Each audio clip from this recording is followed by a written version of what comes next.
ময়মনসিংহে ব্রহ্মপুত্রের পাড়ে শিল্পাচার্য জয়নুল আবেদিন সংগ্রহশালায় প্রতিদিন শিক্ষার্থীসহ নানা বয়সী দর্শনার্থীদের ভিড়। গুণী শিল্পীর শিল্পকর্ম দেখতে পেয়ে দারুণ খুশি তারা।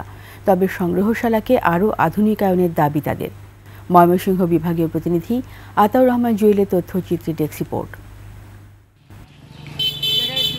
বৃহত্তর ময়মনসিংহের কিশোরগঞ্জে ১৯১৪ সালের ২৯ ডিসেম্বর জন্মগ্রহণ করেন আন্তর্জাতিক খ্যাতিসম্পন্ন চিত্রশিল্পী শিল্পাচার্য জয়নুল আবেদিন। তার জীবনের বড় অংশ কেটেছে ময়মনসিংহ শহরে।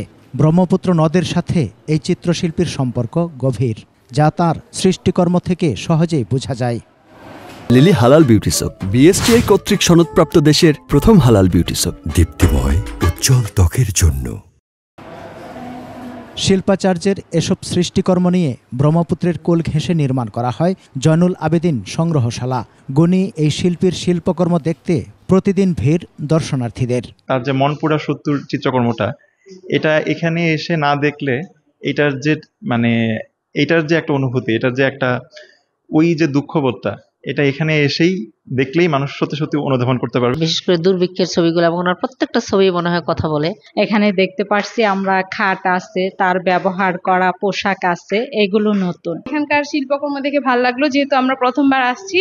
সংগ্রহশালায় রয়েছে শিল্পাচার্যের অনবদ্য সৃষ্টিকর্ম। তার চিত্রকর্ম দেখে অনেকে উদ্বুদ্ধ হয় চারুশিল্পের চর্চায়।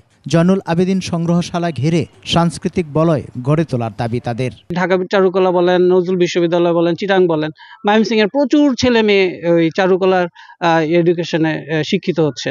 এইটা তো হচ্ছে জয়নুলেরই অবদান। শিল্পী জয়নুল আবেদিনের ব্যবহার করা নানা জিনিসপত্রের সংযোজন ঘটেছে এখানে। সুযোগ সুবিধা আরও বাড়ানোর কথা জানান সংগ্রহশালার এই কর্মকর্তা। শিল্পের যতগুলো অংশ আছে সেগুলো ওর চর্চা এখানে হবে।